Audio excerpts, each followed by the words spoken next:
மாஸ்டருக்கு வணக்கம். அனைத்து சகோதர சகோதரிகளுக்கும் வணக்கம். பாபுஜி மாஸ்டர்னுடைய சகஜமார்க்க பார்வையில் ராஜயோகத்தின் செயல்திறன் இந்த புத்தகத்தில் இதய மண்டலம். பொதுவாக இதயம் அப்படிங்கிறது இரத்தம் மற்றும் சதையினால் ஆன ஒன்று அப்படின்னு சொல்லி தான் மக்கள் எல்லாருமே நினைக்கிறாங்க. இந்த இதயம்ங்கிறது இரத்தத்தை நம்மளுடைய உடம்பில் பம்பு செய்யக்கூடிய சாதனம். இது பௌதீக இதயம். ஆனால் இதய மண்டலத்தை சின்ன வட்டமாக பார்க்காம அதை பரந்த அர்த்தத்தில் பார்க்கணும்னு சொல்கிறாங்க. ஏன்னா இதய மண்டலம்ங்கிறது உள் மற்றும் புறம் இது எல்லாத்தையுமே உள்ளடக்கின ஒரு பெரிய வட்டம். இதில் 5 சக்கரங்கள் இருக்குது. அந்த 5 சக்கரங்களும் நட்சத்திர கூட்டம் போல காணப்படுது. அது மட்டும் இல்லாமல் இது உயர்ந்த உணர்வுற நிலையை உருவாக்கக்கூடிய தன்மையும் கொண்டது. ஏன்னா இங்கே பிரபஞ்சத்தையே உருவாக்கக்கூடிய 5 மூலப்பொருட்கள் இருக்குது. பூமி, ஆகாயம், நெருப்பு, நீர், காற்று. அப்போது நாம் இந்த 5 சக்கரங்களை ஆளுமை செய்கிறது அப்படிங்கிறது 5 மூலக்கூறுகளையே ஆளுமை செய்யறதுக்கு சமம். இந்த 5 சக்கரங்கள் அப்படிங்கிறது இதய சக்கரம், ஆன்ம சக்கரம், அக்னி சக்கரம், ஜல் சக்கரம், காந்த சக்கரம். இதில் முதல் சக்கரமான இதய சக்கரம்ங்கிறது நமக்குள்ளே இருக்கிற பல புதிர்களை விளக்கறதுக்கு பாதுகாவலனா இருக்குது. அதாவது இதில் நாம் செய்யக்கூடிய ஆன்மீக பயிற்சிகள் அது நம்மளை உயர்ந்த உணர்வுற நிலைக்கு கூட்டிகிட்டு போகக்கூடிய வாகனமாக இருக்குது. அதோட இந்த இதய சக்கரங்கள் 16 சக்கரங்களோட தொடர்பில் இருக்குது. இதை ஒரு செடியினுடைய வேர் மாதிரி அப்படின்னு சொல்கிறாங்க. வேரில் ஊற்றக்கூடிய தண்ணீர் மேலே வரைக்கும் போய் வேலை செய்கிற மாதிரி இந்த இதய சக்கரத்தில் நம்ம தியானிக்கும் போது அது மற்ற எல்லா சக்கரங்களுக்குமே அதனுடைய பிரதிபலிப்புங்கிறது ஏற்படுது. ஆதி மனம்னு சொல்லக்கூடிய முதல் மனம் பிறந்த குழந்தையினுடைய கள்ளம் கபடமில்லாத ஒரு மனம். அதுதான் நம்மளுடைய முதல் மனமாக சொல்லப்படுறது. முதல்ல அந்த மனதில் இருந்து தான் நம்மளுடைய எண்ணங்களாலும் செயல்களாலும் உணர்வுகளாலும் உணர்ச்சிகளாலும் பலவிதமான சமஸ்கார உரைகளை சுத்திக்க ஆரம்பிச்சிட்டோம். அதாவது சூட்சமமாக இருந்த நாம ஸ்தூலமாக மாறிட்டோம். அதை தான் மாஸ்டர் சொல்கிறாங்க, ஆதி மனதிற்கு பிறகு வரக்கூடிய எல்லாமே இதய மண்டலத்தை சேர்ந்தது அப்படின்னு. ஏன்னா இதய மண்டலம்ங்கிறது வேற்றுமைகள் நிறைந்த மண்டலம். இங்கே பலவிதமான கூட்டு உணர்வுற நிலைகள் காணப்படுது. ஆசைகள், பயம், கவலைகள், சந்தோஷம், முன்கணிப்பு, முரண்பாடுகள், பலவீனம், உணர்ச்சிகள், உணர்வுகள் இது எல்லாமே இந்த இதய மண்டலத்தில் இருக்குது. ஆனால் அதே நேரத்தில் பரம்பொருளை அடைய மனிதன் கடக்க வேண்டிய கட்டங்கள் எல்லாமே இந்த இதய மண்டலத்திற்குள்ளே தான் இருக்குது. ஏன்னா இங்கே நாம் செய்யக்கூடிய பயிற்சிகள் தான் நமக்கே இயல்பாக இருக்கிற மனித தன்மைகளை உணர்வுற நிலைகளை விரிவாக்கம் செய்யறதுக்கு உதவி பண்ணுது. அதாவது சுதந்திர மனிதனாக நம்மளை மாற்றம் அடையிறதுக்கு வழிவகுக்குது. அதோட சூப்பர் கான்ஷியஸ்னஸ்ன்னு சொல்லக்கூடிய உயர்மட்ட உணர்வு நிலை, அந்த உணர்வு நிலையும் இதய மண்டலத்தில் நாம் உணரலான்னு சொல்கிறாங்க. அடுத்தது சுஷுப்தின்னு சொல்லக்கூடிய ஆழ்ந்த உறக்க நிலை, அதுவும் இங்கே கிடைக்கப்பெறுது நம்மளுடைய தியானத்தில். இங்கே இதய மண்டலத்தில் நாம் எல்லாருமே நீரில் நீந்துற வாத்துகளை போல விளையாடிட்டு இருக்கோம். ஏன்னா இங்கே தனி மனம் தனக்குரிய பங்கை அதிகமாக செஞ்சிட்ருக்கு. ஆசைகளை உண்டாக்குறது, முன்கணிப்புகளை உண்டாக்குறது, எப்போவுமே எதையாவது ஒன்று சிந்திச்சுக்கிட்டே இருக்கிறது, இந்த மாதிரியான விஷயங்கள். அப்போது இதன் மூலமாக நாம் உணர்ச்சிகளுக்கு அடிமையாகி லௌகீக உலகத்தினுடைய அந்த மாயையில் ஒரு நீரில் இருக்கிற வாத்து மாதிரி சுற்றி விளையாடிட்டுருக்கோம். ஏன்னா இந்த இதய மண்டலம்ங்கிறது வேறுபாடுகள் நிறைந்த ஒரு மண்டலமாக காணப்படுது. இந்த உலகம்ங்கிறதே வேறுபாடுகள் நிறைந்தது தான். இரவு பகல், நேர்மறை எதிர்மறை, சூடு குளிர்ச்சி, சந்தோஷம் துக்கம், பிறப்பு இறப்பு, இதுதான் இந்த உலகத்தினுடைய வடிவமைப்பு. எதிர்ப்பதங்கள் ரெண்டுமே நிறைஞ்சு இருக்குது. அதே மாதிரி இதய மண்டலத்தில் இருக்கிற 5 சக்கரங்களுமே இந்த தன்மையை கொண்டுள்ளது. நேர்மறை எதிர்மறை அப்படிங்கிற மாதிரி.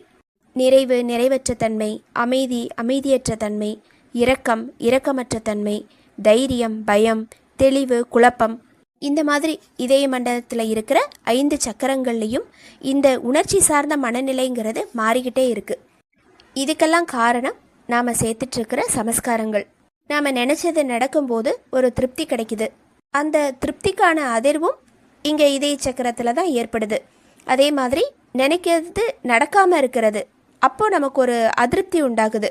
அந்த அதிருப்தியிலையும் நமக்கு ஒரு அதிர்வு ஏற்படுது. இதுதான் சமஸ்காரங்களாக மாறி நம்மளை சுற்றி பதிவாகுதுன்னு சொல்கிறாங்க.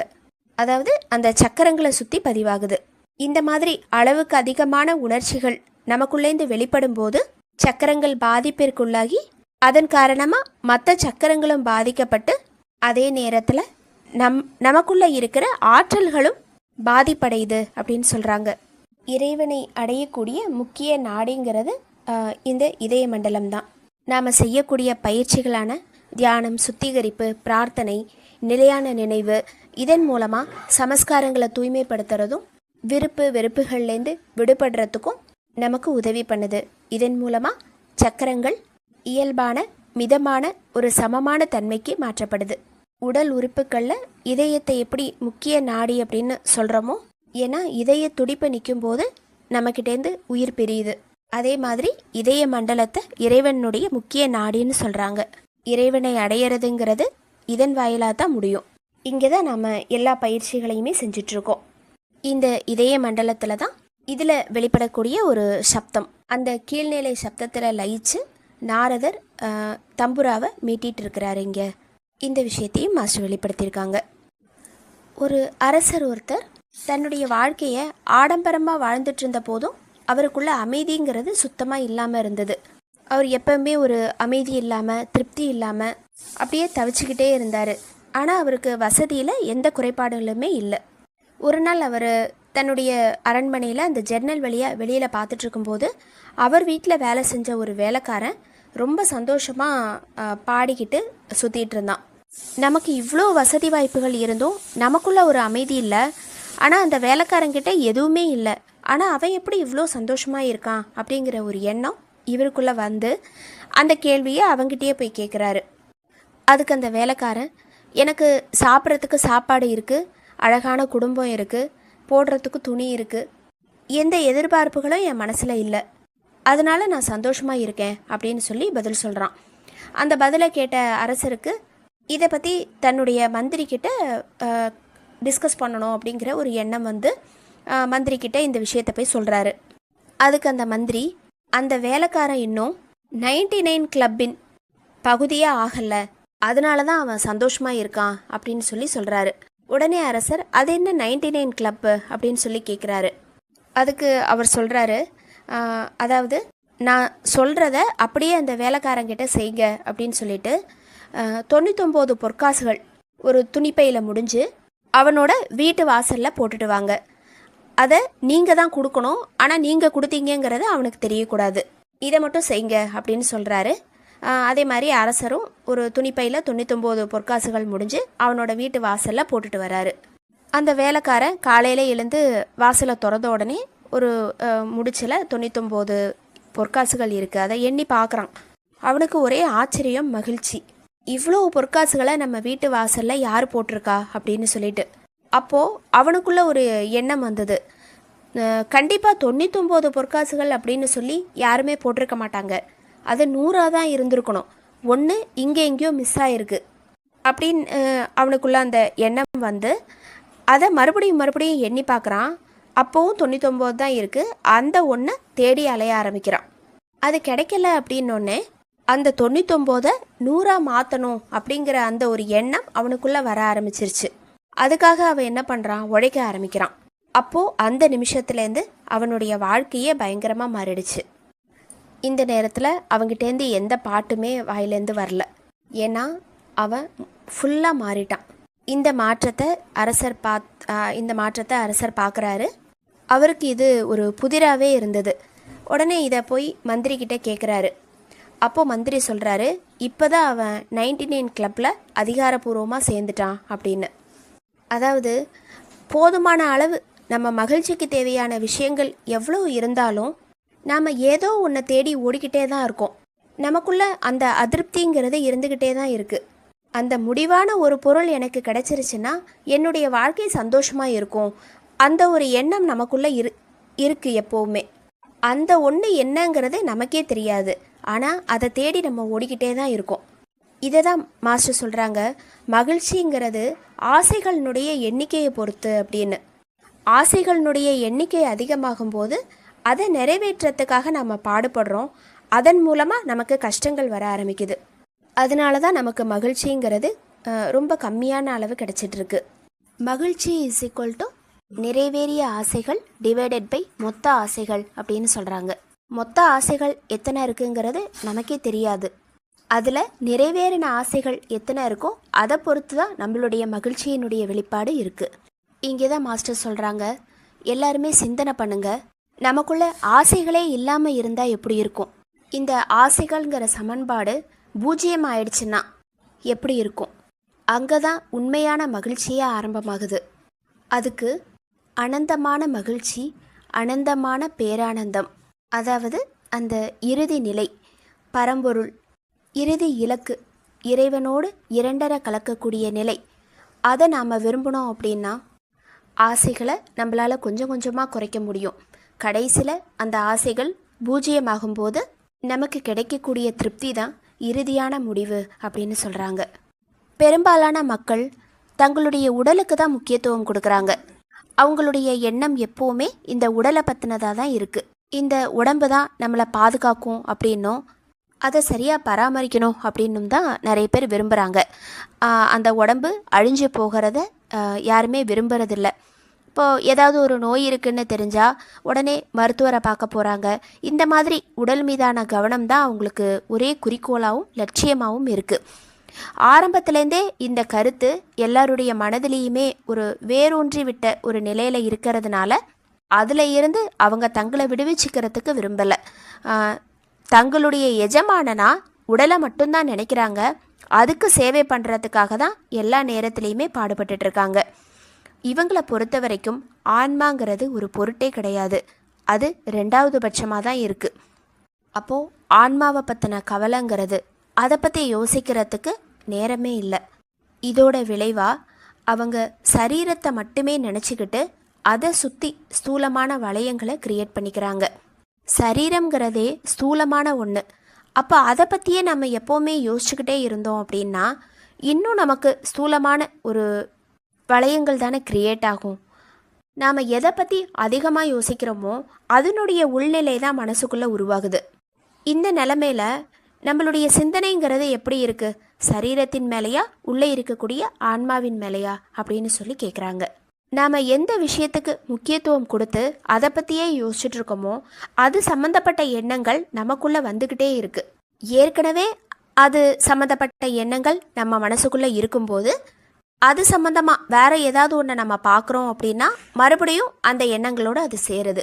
உதாரணத்துக்கு இப்போ நம்ம ஒரு கார் வாங்கணும் அப்படின்னு சொல்லி நினைக்கிறோன்னா ரோட்டில் போகும்போது ஒரு கார் ஷோரூமை பார்க்கும்போது அந்த எண்ணம் இந்த எண்ணத்தோடு சேருது. அதே மாதிரி தான் நம்மளுடைய உடம்பும். நமக்கு இந்த நோய் வந்துருமோ அந்த நோய் வந்துருமோ அப்படின்னு சொல்லி நம்ம யோசிச்சுக்கிட்டே இருக்கும்போது யாருக்காவது ஏதாவது ஒரு நோயின்னு சொன்னாங்கன்னா மறுபடியும் அந்த எண்ணம் இந்த எண்ணத்தோடு சேருது. இப்படி இந்த எண்ணத்துக்கு நிறைய தாக்கங்களை நம்ம கொடுத்துக்கிட்டு இருக்கோம். இப்படி தான் நம்மளை சுற்றி நம்ம ஸ்தூலமான ஒரு விஷயங்களை க்ரியேட் பண்ணிகிட்ருக்கோம் அப்படின்னு சொல்கிறாங்க. இந்த மாதிரி தான் நமக்குள்ள ஸ்தூலமான விஷயங்களை உருவாக்கி கெட்டியான உலோக உருண்டை மாதிரி உருவாக்கி வச்சிட்ருக்கோம் அப்படிங்கிறத மாஸ்டர் சொல்கிறாங்க. நம்மளுடைய உடல் உறுப்புகள் சிலவற்றை பற்றி நமக்கு தெரியும் அப்படிங்கிறத மாஸ்டர் சொல்லிட்டு, இதய துடிப்பு, சுவாசம், இதை எல்லாத்தையுமே நீங்கள் உணர்றீங்க. இது எல்லாமே உடலில் சில உறுப்புகளினுடைய இயக்கத்தோட தொடர்பில் இருக்குது. அப்போ நம்ம உடம்பில் ஓரொரு உறுப்புகளும் சரீரத்தில் ஓரொரு பகுதியில் அமைஞ்சிருக்கு. இது எல்லாமே உங்களுக்கு தெரியும். கல்லீரல், இதயம், நுரையீரல், இது எல்லாத்த பற்றியுமே தெரியும். இது எல்லாமே சேர்ந்தது தான் சரீரம். அந்த சரீரத்தை மொத்தமாக சேர்த்து ஒரே அங்கமாக நம்ம நினச்சி அந்த எல்லா விதமான உறுப்புகளுக்கும் சேர்த்து ஸ்தூலத்தன்மையை க்ரியேட் பண்ணிவிட்டு அதுக்கு ஏற்ற மாதிரியே செயல்பட்டுருக்கீங்க. இப்போது இதை தவிர நம்மளுடைய மனதில் வேறு எதுவுமே இல்லை அப்படின்னு சொல்கிறாங்க. உண்மையாகவே நம்மளுடைய வாழ்க்கைனா என்ன, இதை பற்றி யாருக்குமே தெரியல. இப்போது இந்த எண்ணங்கள் எல்லாம் நமக்குள்ளே வந்துட்டுருக்கு. அந்த எண்ணங்கள்ங்கிற நாடகத்தை நடத்துறது யார்? நமக்குள்ளே இவ்வளோ கருத்துக்கள் அலைப்பாஞ்சிட்ருக்கு. அதெல்லாம் உருவாக்குறது யார்? இதை பற்றி யோசிக்காமல் உங்களுக்கு நீங்களே மன உளைச்சலையும் குழப்பத்தையும் ஏற்படுத்திகிட்ருக்கீங்க. இங்கே நடக்கிறது என்ன? இந்த மாதிரியான எண்ணங்கள் ஏன் வருது? இதை உள்ள நுழையிறதுக்கு அனுமதி கொடுத்தது யார்? இதையெல்லாம் கட்டுப்படுத்துறது யார் கையில் இருக்குது? யார் இந்த எண்ணங்களெல்லாம் அடக்கி ஆளறது? இந்த கேள்வி எல்லாத்துக்குமான ஒரே பதில் நம்மளுடைய இதயம். அதை தவிர வேறு எதுவுமே கிடையாது. நாம் நம்மளுடைய இதயத்தை இந்த மாதிரி ஒரு எண்ணங்களால் உருவாக்கி அதுக்கான ஒரு விளைவுகளை கொண்டு வந்துட்டோம். அதனுடைய விளைவுங்கிறது என்ன? மனக்குழப்பம், அதிருப்தி. இதை தவிர வேற ஒன்றும் கிடையாது. அப்போது இதயம்தான் இந்த எண்ணங்கள் எல்லாத்துக்குமே ஒரு காரணம்.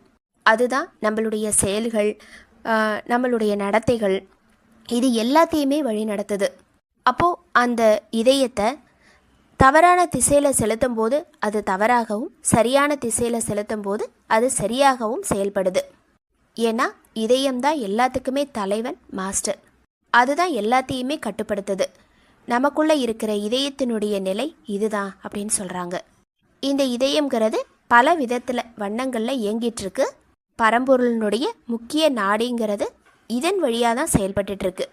ஒரு கடிகாரத்தினுடைய பெண்டுலம் மாதிரி இதயத்தினுடைய இயக்கம்ங்கிறது மையத்திற்கு கீழே இருக்கிற கண்ணுக்கு புலப்படாத அசைவினுடைய விளைவுன்னு சொல்கிறாங்க. அதாவது இதயம்ங்கிறது அந்த மைய சக்தியோட தொடர்பில் இருக்குது. அது தூய்மையானது, தன்னுடைய வேலையை அது சரியாக செஞ்சிட்ருக்கு. இதயத்தோட இயக்கம்ங்கிறது இறைவனோட இயக்கத்திற்கு சமமாக இருக்குது. அதுலேருந்து வரக்கூடிய அந்த உள்ளுணர்வுங்கிறது என்றைக்குமே தவறாக வழிகாட்டுறதில்ல. அந்த உள்ளுணர்வை நாம் புரிஞ்சுக்க ஆரம்பிக்கும்போது கடவுளோட எல்லா விஷயங்களுமே நமக்கு தெரிய வருது. கடவுளால் உருவாக்கப்பட்ட கண்ணுக்கு புலப்படாத இயக்கங்கள் கூட நம்மளுடைய இதயத்தின் மூலமாக நம்மளால் உணர முடியும். இது ஒரு பெரிய அதிசயம் இல்லையா அப்படின்னு சொல்லி மாஸ்டர் சொல்கிறாங்க. நான் சொல்லக்கூடிய இந்த விஷயமே கடலினுடைய ஒரு துளி மட்டும்தான். அவ்வளோ பெரிய சக்தி வாய்ந்தது நம்மளுடைய இதயம். ஆனால் அந்த இதயத்தை ஒரு வரையறைக்குண்டான ஒரு விஷயமாக மாற்றி அதை சுற்றி பல உரைகளை நாம் கிரியேட் பண்ணிகிட்ருக்கோம். இந்த வரையறைகள் எல்லாமே நம்மளுடைய குறுகிய மனப்பான்மையால் வந்தது தான்.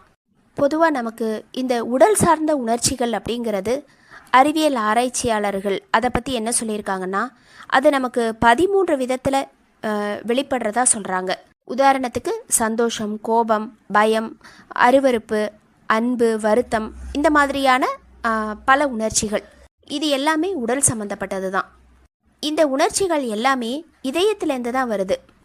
இந்த விஷயத்தை பற்றி 5000 வருடங்களுக்கு முன்னாடி மகாபாரதத்தில் கிருஷ்ணர் பகவத்கீதையில் சொல்லியிருக்கிறாரு.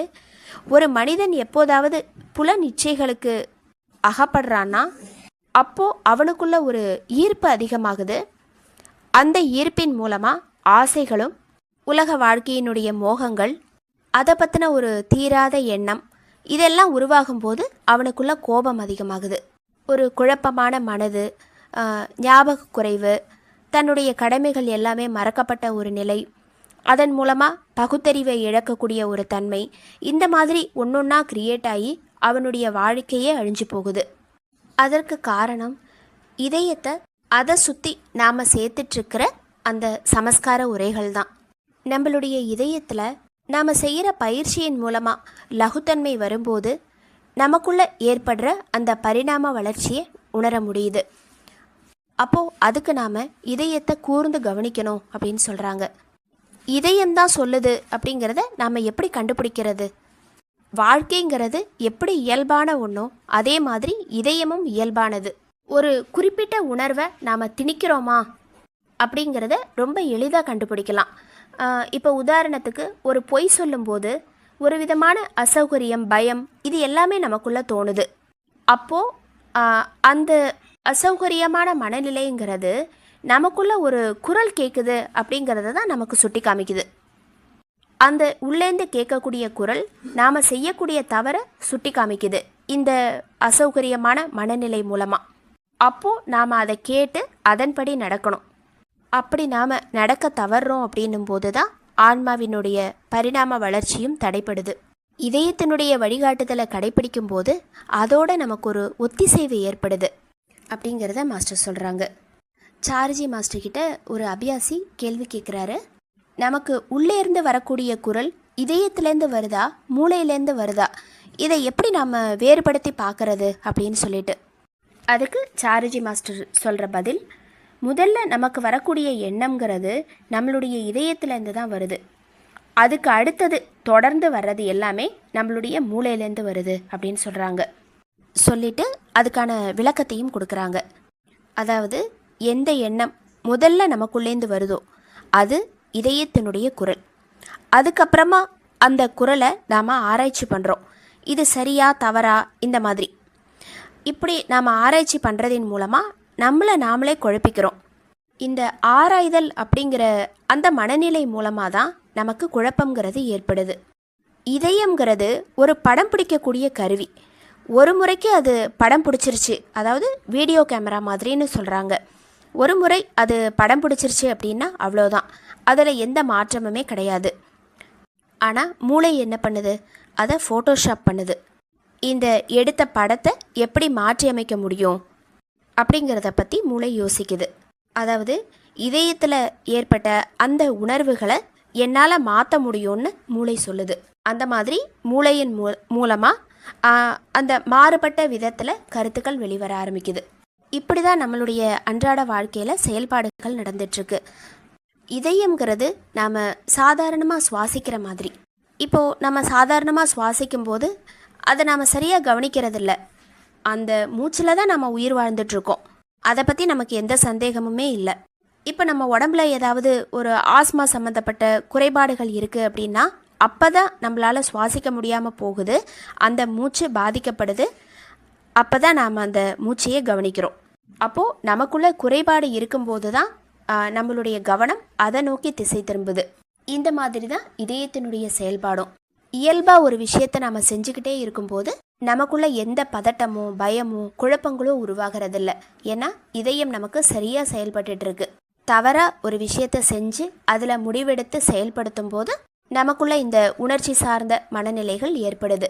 பயம், பதட்டம், கோபம் இந்த மாதிரி. ஏன்னா அப்போ நாம் அந்த இதயத்தினுடைய குரலை கேட்கல அப்படிங்கிறது தான் அதுக்கான ஒரு அர்த்தமாக சொல்லப்படுறது. முடிவா எண்ணங்களினுடைய பிறப்பிடம் அப்படிங்கிறது புத்தி. ஆனால் அகத்தூண்டுதல்ங்கிறது இதயத்திலேருந்து வருது.